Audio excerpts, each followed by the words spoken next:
तिमीलाई के भन्न चाहन्छौ? सबैजनाले सहयोग गरिदिनु होला भन्नु। सबैजनाले सपोर्ट गरिदिनुहुन्छ है। अनि अरू के पढाइ कस्तो भइरहेछ? राम्रो भइरहेछ? तिमीलाई मैले मेरो आफ्नो तर्फबाट उहाँको लागि मैले काफीहरू ल्याइदिएको छु बहिनीको लागि। मलाई पनि सो एकदम अघि रुन मन लाग्यो, बहिनीलाई देखेर एकदम पीडाहरू लाग्यो। साथमा मैले बहिनीको लागि अरू नसके पनि मैले साथमा उहाँको लागि काफीहरू ल्याइदिएको छु है। साथमा तपाईँहरूले देख्न सक्नुहुन्छ उहाँको लागि काफीहरू। अनि त्यसपछि हाम्रो मैले काफीहरू ल्याइदिएको छु है। लौ राम्रोसँग पढ्नु, ठुलो मान्छे बन्नु। तपाईँ तिम्रो लागि म त्यसको लागि कपडाहरू पनि ल्याइदिन्छु र साथमा काफी पनि लौ अनि कलम पनि छ यसमा चाहिँ है।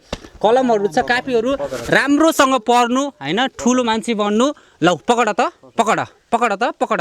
लौ पकड पकड, काफी दुईवटा हातले पकड न, पकड त। लौ ल यसरी पकड। सबजना देश विदेशमा भएको मान्छेहरूले सबैजना ऊ बहिनीको लागि एकचोटि जोरदार ताली पनि पिर्दिनु होला।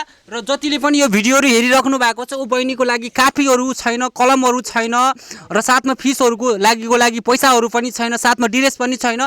देश विदेशमा कसैले यति माया धर्मले यति सपोर्टहरू गरिदिनुहुन्छ भने, हेल्पहरू गरिदिन्छ भने उहाँको लागि हामीले ड्रेसहरू र काफी कलम। मलाई पनि यो कस्तो भन्दा पनि मैले पनि बचपनको मलाई याद आइरह्यो क्या होइन। म पनि यस्तै गरेर मैले यस्तै आज काफी कलमहरू वितरण गरेर ऊ बहिनीको एकदम पढाएर एकदम ठुलो मान्छे बनाउन मन छ एकदम होइन। हाम्रो बहिनीलाई चाहिँ दीक्षा